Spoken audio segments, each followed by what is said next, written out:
Il m'arrive d'être invité d'aller enseigner dans des églises ou de tenir des séances ils appellent ça séminaire.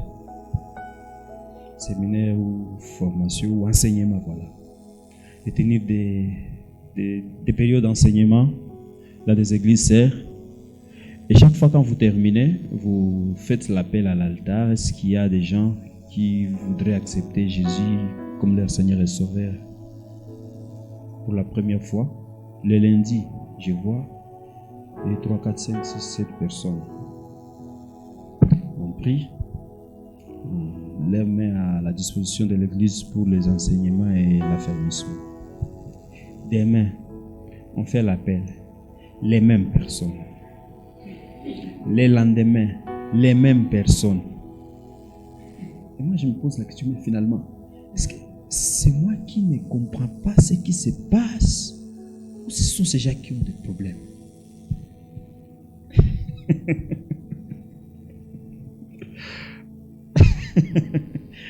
Vous savez, j'aime le français, pas un peu. Quand quelqu'un te dit « j'ai la vie éternelle », il y a deux aspects. D'abord, il y a un aspect possessif et il y a un aspect confirmatif. Ça va? Je ne présume pas avoir la vie éternelle. Je ne semble pas avoir la vie éternelle. Je ne prétexte pas avoir la vie éternelle. Je ne prétends pas avoir la vie éternelle. Je ne suppute pas avoir la vie éternelle, mais j'ai la vie.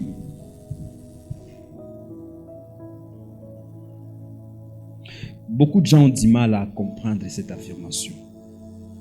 Mais nous le croyons et nous le confessons. Pourquoi? Parce que la personne qui nous l'a promis, la personne qui a décrété cette vérité, il n'est pas un homme pour mentir et n'est pas un fils de l'homme pour se repentir. Jean chapitre 3, versets 15 et 16. Commencez par 14. Il a dit que de la même manière que Moïse a soulevé le serpent dans le jardin, dans le désert, afin que quiconque regarde le serpent ait la vie éternelle. C'est de la même manière que le Fils de l'homme sera élevé, afin que quiconque croit à lui ait la vie éternelle. Et maintenant il justifie. Car, au verset 16, Dieu a tant aimé le monde. C'est-à-dire, la vie même que nous avons, c'est la conséquence de l'amour de Dieu envers nous. Et il a donné. Et quand il a donné, vous voyez que c'est beau. Dieu donne, et quand tu crois, tu as. Il y a à l'avoir maintenant. L'amour le pousse à donner, et la foi te pousse à recevoir et à prendre possession.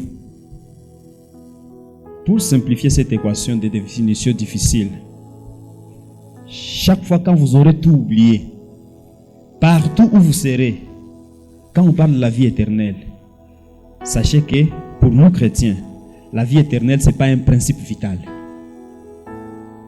La vie éternelle, ce n'est pas un phénomène ou une manifestation des principes de vie ou d'existence. La vie éternelle, c'est une personne, et cette personne s'appelle Jésus-Christ. Amen. Quand vous aurez tout oublié, ne vous embriez pas de définition. Retenez une chose.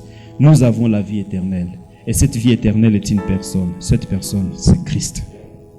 Le but de cette section, c'est d'assurer les rachetés, les enfants de Dieu, ceux qui ont placé leur confiance en Christ, que Christ en eux leur accorde la faveur de participer à l'éternité et à la divinité, à la vie de Dieu même. Et c'est mon but ce matin, de nous rassurer que nous avons la vie éternelle. Et cette vie éternelle, c'est une personne. Cette personne, c'est Christ. J'ouvre une parenthèse et je la ferme. C'est une parenthèse douloureuse et pas beau ou bonne à attendre. Ce que nous sommes en train de dire ici, ça concerne les personnes qui ont déjà accepté Jésus-Christ comme leur Seigneur et Sauveur. Si vous n'avez pas encore accepté Jésus comme votre Seigneur et Sauveur, si vous n'avez pas encore expérimenté le miracle de la nouvelle naissance, si vous n'avez pas encore accepté à tout renoncer et à vivre pour Christ, restez là-bas, mais considérez ça comme une histoire. Parce que ça n'aura aucun impact pour votre vie. À moins que, avant de quitter ici, vous posiez cette question. La meilleure que l'humain peut poser. Que dois-je faire pour avoir la vie éternelle? Dans son épilogue, Jean commence de cette manière. Jean chapitre 1, verset 1, l'évangile. Au commencement était la parole. Et la parole était avec Dieu. Et la parole était Dieu. Elle était au commencement avec Dieu. Toutes choses, Genèse chapitre 1, verset 1, étaient faites en elle, c'est-à-dire en parole, en Jésus. Et la parole était la lumière des hommes. Et la parole était la vie. Et la vie était la lumière des hommes. La parole, la lumière brille dans les ténèbres, et les ténèbres ne l'ont pas réussi. Qu'est-ce que tu vois ici? C'est-à-dire, les mots qui ont procédé de la bouche de Dieu pour créer toutes choses, ces mots contenaient la vie. Et c'est cette vie que Christ est venu manifester lorsqu'il est venu ici. Alors, c'est là qui voudrait embrouiller le peuple de Dieu avec des théories. Jean voudrait maintenant rassurer. Vous voyez cette personne-là qui a marché parmi nous. Jean 1, maintenant, les choses que nous avons contemplées, ce que nous avons vécu et touché. Parce qu'on l'avait dit encore ici, lorsque Jésus était là, Jésus c'était un homme de trentaine, Jean c'était le plus cadet. On l'appelait l'apôtre, le disciple que le Seigneur aimait beaucoup. Bon, en fait, alikuwa ça fait le muzibo. Wao ule mtoto wa mwisho wenye unaenda tembea kisha kakwapenda kana laliana vingine kumigulu. C'est qu'il arrivait déjà des moments où même quand Christ enseignait trop tard la nuit parce qu'alikuwa le plus jeune kubenzake anaanza kilala anasinzia. Alikuwa analia kumigulu ya Yesu. C'était le plus jeune. Alors on disait ule ndio mwenye mwalimu anapendaka. Et plus tard il devient l'apôtre d'amour. C'est comme ça que les étudiants de la Bible l'appellent. Il n'y a que la religion chrétienne qui te donne cette assurance. Que tu peux avoir des pieds sur terre, mais ton esprit est assis au ciel avec Dieu. Parce que tu as accepté Jésus comme Seigneur et Sauveur. Et c'est ça la vie éternelle. Parce que tu crois et confesses que Jésus est roi et sauveur de ta vie. Parce que tu crois que la vie que tu vis, c'est la vie au Fils de Dieu qui s'est donné pour toi. Aujourd'hui, nous avons des maladies incurables. Je prends le VIH. Supposez que nous tous ici,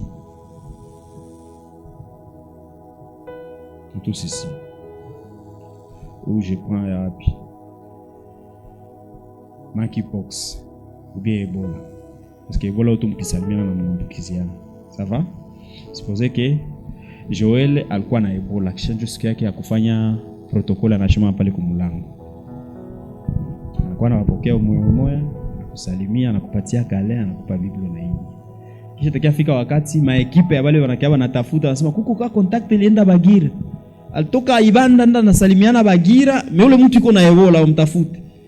Kisha sasa mnafika huko mnyiwe wote naambia, alibasalimia nyinyi wote ndio. Maana kesho wote tuko na Ebola. N'est-ce pas ça? Kisha kuna kuya mtu mmoja tu wa uchafu hakukua humu na kusalimiana na mwalikuwa kwa mlango. Anakuya na kivuyu. Tunaona kivuyu. Ni wa uchafu na anakia na kivuyu. Na anaambia hiyo yuko mkivu yangu mwatabikunywa Ebola ezimu. Yepeke kwanza na vikunywa. Kisha mnaanza angalia. Kwanza pose question. Uko mganga? Unaishi wapi? Ile ni mai, ni dawa. Ni dawa ya kishenzi, ni ya kizungu. Ni ya nini? Kisha tu peut-être si wewe alikera yake anirukia na nakunywa na anaikala. Kisha mwingine anasema, Est-ce que haiko sumu sasa wanatupatia ndio kwa tumalizilie sasa? Est-ce que réellement kwanza ile ebola mbona sione yemko mnasema? Comprenez un peu les questions qui se posent. Ule mwalirukia kukunywa, c'est-à-dire quoi? Tu marches par la confiance. Tu fais seulement confiance au peine de Dieu et ma détail. Et c'est ce que la Bible appelle la foi.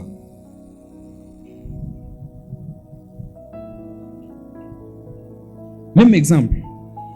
Ici, il y a quelqu'un qui ne croit pas au Seigneur Jésus. Et puis après ses enseignements, le Saint-Esprit travaille à lui parce que ce n'est pas lui qui décide, c'est Dieu qui nous sauve. Et puis il accepte de donner sa vie à Jésus. Il paie la prière du pécheur. Tunatoka hapa, moto inatoka kule na kiana kimbia, inafika pale nampiga seki, pak! Anaanguka anadai. La question que je vous pose, est-ce que cette personne ira au ciel?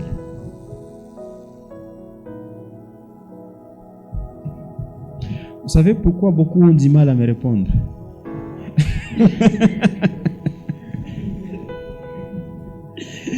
Beaucoup ont du mal à me répondre parce qu'ils savent que c'est impossible d'être sauvé si on n'a rien fait. C'est pourquoi beaucoup se sont tués. Parce qu'ils savent que pour que mtu aokoke inabidi kwanza aanze kuwa anakuwa kuselile, kisha zoea selile, anaanza fata mafundisho ya batizo, anabatiziwa, kama alikuwa na madrede ba munyole, kama alikuwa anazoeana na watu aachane nabo, kama alikuwa naiba aache, kisha aacha. Ndio sasa Mungu anzenda anatumika polepole kisha tu observer réellement kama alishabatirika. Ça c'est le salut par les œuvres. Éphésiens chapitre 2 verset 8 à 10, la Bible dit quoi? Car nous sommes sauvés par grâce, par les moyens de la foi. Et cela ne vient pas de vous, ne vient pas de nous. C'est un don de Dieu. Ça ni qui décide de kupatia hii telefone mimi nakupa papa. Tunatoka hapa mtu akikukuta pale nje na kuuliza telefone ya nani, utasema ni ya nani? Kwa utasema ni ya Joel angali mundani. Alors pourquoi vous avez du mal à accepter que Dieu peut donner le salut et vous l'acceptez gratuitement par la foi? Mtu kuumu tuko hapa anaamini Yesu sai, tunafika pale bana mgonga, il va au ciel. Vous avez besoin d'un exemple biblique?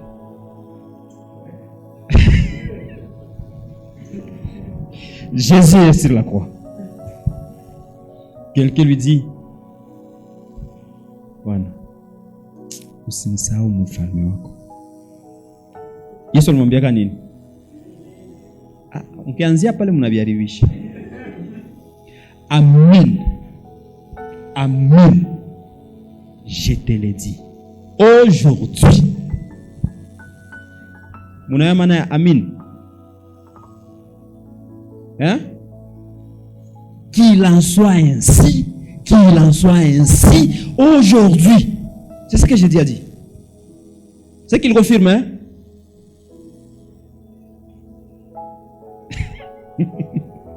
Et la question, est-ce où le Moïse alienda mbinguni? Dieu n'est pas un homme pour mentir. Et il a dit, afin que quiconque croit ne périsse point, mais qu'il ait la vie éternelle. Ça ni mtu kwa jifunza France, ça mtu kwa soma Biblia parfois kuna kwa ma subtilité où unakuwa unatuéchapper. Selon ile verset, Dieu a tant aimé le monde. C'est quel passé? Passé composé. Il a donné son fils unique. Passé composé. Est-ce qu'il va nasema c'est afin que quiconque qui a crié? Va nasema quiconque qui fait quoi? Quand? Maintenant. Quiconque qui croit maintenant. Qu'il ne périsse point maintenant. Mais qu'il est quoi? la vie éternelle, là, c'est quand? Maintenant, vous avez des doutes, pourquoi?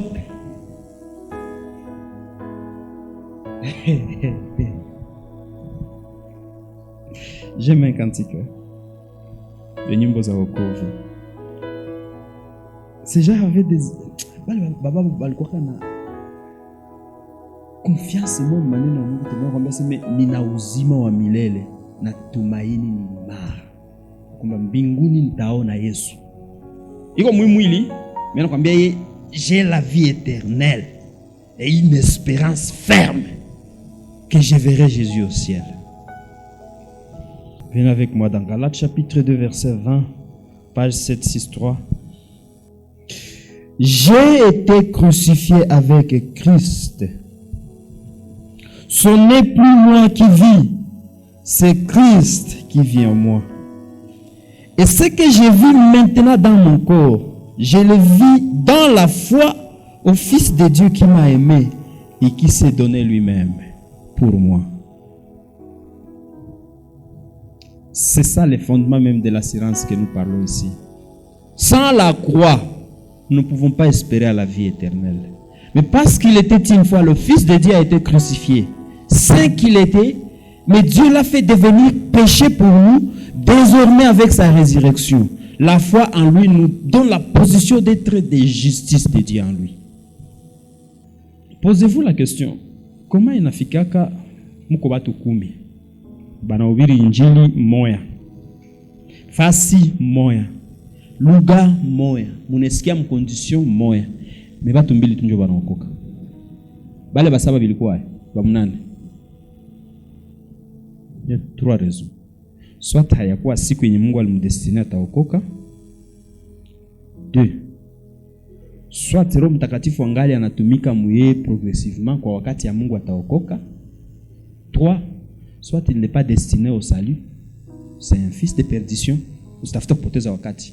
Et ce sont ces gens-là que le diable utilise à la capacité dans ma verset biblique, à la capacité dans la connaissance et na piété. Et quand il vient dans l'église, il blasphème le Saint-Esprit. Un enfant de Dieu ne peut pas blasphémer le Saint-Esprit par lequel il est scellé. Parce que tous les enfants de Dieu portent le sceau du Saint-Esprit. Iko safi lo sema uko na safiri uko na pasiporo ya Congo, kisha sasa unafika ku migration ya France, wanakuambia pasiporo yako. Ulikuwa unabonesha sasa, mimi niko tembea na pasiporo ya Congo, kisha unachana. Unatupa pale.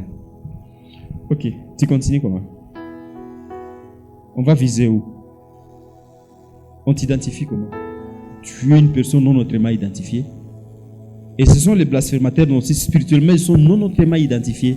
Mais pour ne pas nous perdre, les enfants de Dieu, les brebis de la bergerie de Christ, ceux qui sont ici et ceux d'ailleurs, ils ont la vie éternelle. Et cette vie éternelle est en Christ. Tout autre enseignement, doctrine, qui va à la contre de cela, c'est de la perdition. Je termine avec 3 questions. Avez-vous la vie éternelle? Ou en d'autres termes, est-ce que Jésus vit en vous? Est-ce que vous êtes sauvés? Si vous êtes sauvés, est-ce que votre salut produit des fruits? Quand je parle des fruits, c'est-à-dire, est-ce que le salut vous pousse à aimer votre prochain comme Dieu vous a aimé? Est-ce que le salut vous pousse à mener une vie de piété, une vie qui honore Dieu, une vie qui inspire aux autres à aimer Dieu et à le suivre?